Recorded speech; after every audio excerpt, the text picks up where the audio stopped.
ఓ ప్రేమ కథ. రచన ఎన్ ధనలక్ష్మి. కథాపఠనం మలవరపు సీతారాం కుమార్. ఇదిగో సూర్య, మళ్ళీ చెబుతున్నా, మన పెళ్లికి ఇరువైపుల పెద్దలు మనస్ఫూర్తిగా ఆనందంగా ఒప్పుకుంటేనే నేను నీ సొంతమవుతాను. బెదిరించో భయపెట్టో పెళ్లి చేసుకొని మనం ఒకటవాలంటే మాత్రం నేను ఏమాత్రం ఒప్పుకోను అంది మిత్రవింద. అబ్బా మిత్ర, ఎన్నిసార్లు ఇదే మాట చెబుతావు? మా అమ్మ నాన్నలకి నేనంటే ప్రాణం. ఇంతవరకు నేను అడిగిందేది కాదనలేదు. మన ప్రేమను కూడా కాదనరు అన్నాడు సూర్య. సూర్య మిత్రవింద విప్రోలో పనిచేస్తున్నారు. సూర్య టీం లీడ్ చేస్తూ ఉంటే అందులో మిత్ర ఓ మెంబర్. ఎవరితోనూ పెద్దగా కాదని సూర్య మిత్రతో మాత్రం సన్నిహితంగా ఉండేవాడు. మిత్రకి తెలియని విషయాలు నేర్పించేవాడు. స్నేహం కాస్త ప్రేమగా మారడానికి 2 ఏళ్లు పట్టింది. ఇప్పుడు ఆ ప్రేమ మదిలీ చేరడానికి పెద్దల్ని ఒప్పించి పెళ్లి చేసుకుని ఒకటవ్వాలనుకున్నారు. సూర్య ఇంటికి చేరుకొని వాళ్ళ అమ్మకి నాన్నకి వారి ప్రేమ విషయం చెప్పాడు. మిత్రవింద తమకెంతో నచ్చడంతో కొడుకు సంతోషమే తమకు ముఖ్యం అంటూ వారి పెళ్లికి గ్రీన్ సిగ్నల్ ఇచ్చేశారు.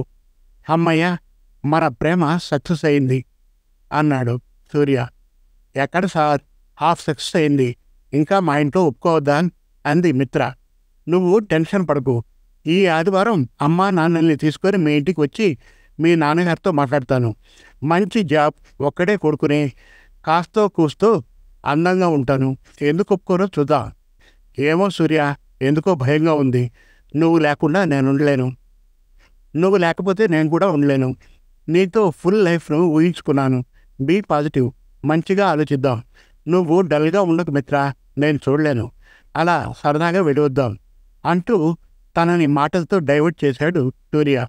అన్నట్లుగానే సూర్య వాళ్ళ అమ్మ నాన్నలను తీసుకుని మిత్ర ఇంటికి వెళ్ళాడు. వారి ప్రేమ విషయం, తన జాబ్, శాలరీ వగైరా అన్ని వివరాలు చెప్పాడు సూర్య. అంతా విన్న మిత్ర నాన్న మిత్రాను గెస్ట్ల కోసం స్నాక్స్ తీసుకురమ్మని చెప్పి తనని లోపలికి పంపి సూర్య వైపు చూస్తూ, చూడు బాబు, మీది మాది ఒకటే క్యాస్ట్ కాదు. ఈ కాలంలో అదంత పెద్ద విషయం కాకపోవచ్చు. నా వరకు అది ఎప్పటికీ ముఖ్యమైంది. పోనీ క్యాస్ట్ విషయం పక్కన పెట్టి మీ పెళ్లికి ఒప్పుకోవాలన్నా కోట్లకు వారసురాలు నా బిడ్డెక్కడా, జీతాలతో బతికే మీరెక్కడా? తను ముచ్చట పడింది అని జాబ్కి పంపించాను. కానీ తను కోరింది కదా అని మాకన్నా దిగువ స్థాయిలో ఉన్నవారితో వెయ్యమందడం ఏమాత్రం ఇష్టం లేదు. ఏమయ్యా, ఏజెన్సీ నడుపుతున్న నువ్వు కొడుకుని చక్కగా చదివించి జాబ్కి పంపావు.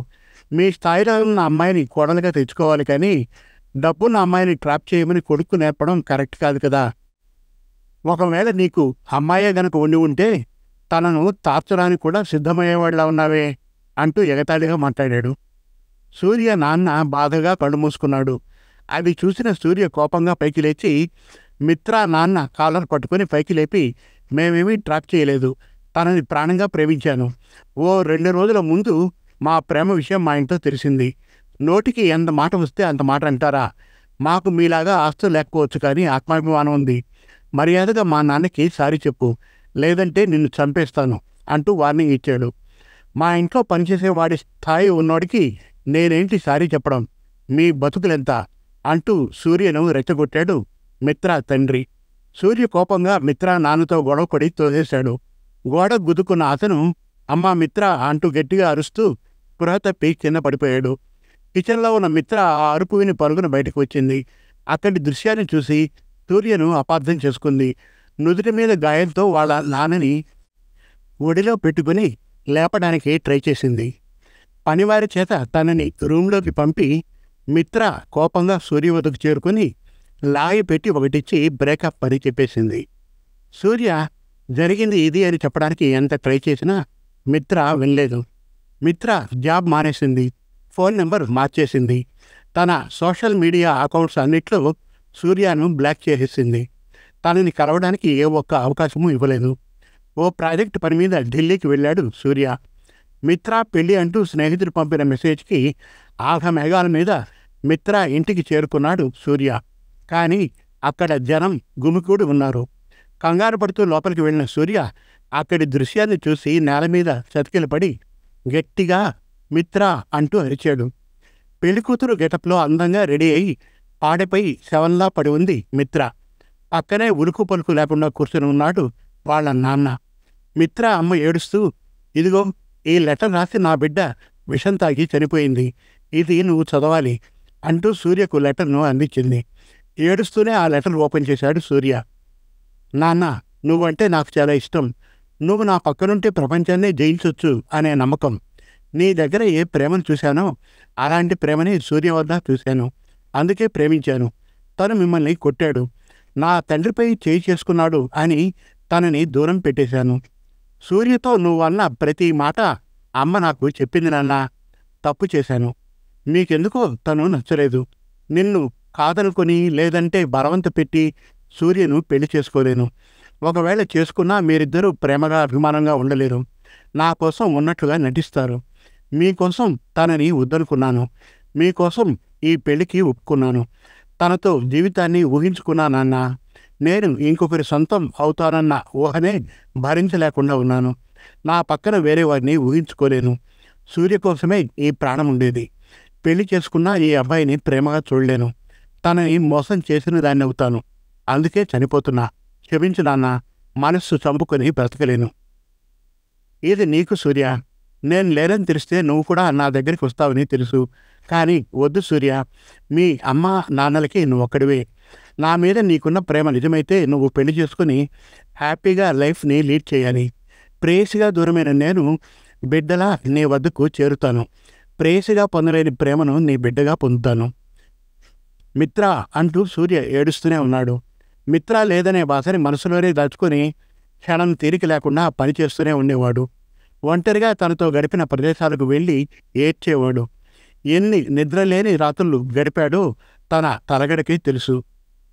మిత్ర నాన్న ఆ రోజు నుండి ప్రాణం ఉన్న శవంలా పడి ఉన్నాడు. సూర్యనే అప్పుడప్పుడు వెళ్ళి వారి బాగోగులు చూస్తూ ఉండేవాడు. 2 ఏళ్ల తర్వాత అమ్మ నాన్నల కోసం సూర్య తన మరదలు సంధ్యను పెళ్లి చేసుకున్నాడు. సంధ్యకి తన బావ ప్రేమ విషయం తెలుసు. ఓపికగా భర్త ప్రేమ కోసం ఎదురుచూస్తూ భార్యగా తన బాధ్యతల్ని చక్కగా నిర్వర్తించేది. కాలక్రమేణా భార్య చూపించే ప్రేమకి అభిమానానికి లొంగిపోయాడు సూర్య. సంధ్యను ప్రేమగా చూసుకున్నాడు. వారి ప్రేమకి గుర్తుగా పాప పుట్టింది. మిత్రానే తన బిడ్డగా పుట్టింది అని భావించి భార్య అనుమతితో మిత్రవింద అని పేరు పెట్టి అల్లారి ముద్దుగా పెంచసాగాడు. మిత్ర వాళ్ళ నాన్న కూతురి సంతోషం కోసం తన ఆహాన్ని పక్కన పెట్టి వారి పెళ్లికి ఒప్పుకొని ఉంటే ఈ కథ ఇంకోలా ఉండేదేమో. అన్ని ప్రేమ కథలు సుఖాంతం అవవేమో. సమాప్తం. మరిన్ని చక్కటి కథల కోసం, కవితల కోసం, వెబ్ సిరీస్ కోసం మనతెలుగుకథలు.com విజిట్ చేయండి. Thank you.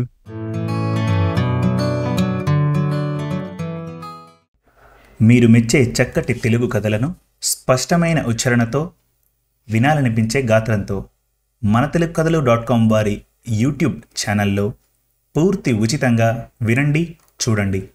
మనతెలుగుకథలు.com వారి యూట్యూబ్ ఛానల్ను ఈరోజే ఉచితంగా సబ్స్క్రైబ్ చేయండి. ఎంపిక చేసిన చక్కటి కథలను వీణుల విందుగా వినండి. వందల కొద్దీ మంచి కథలను రచయితల వారీగా పొందుపరిచాము. మరుగున పడుతున్న తెలుగు కథలను మీ ముందుకు తెస్తున్న మా ప్రయత్నానికి సహకరించండి. ధన్యవాదాలు.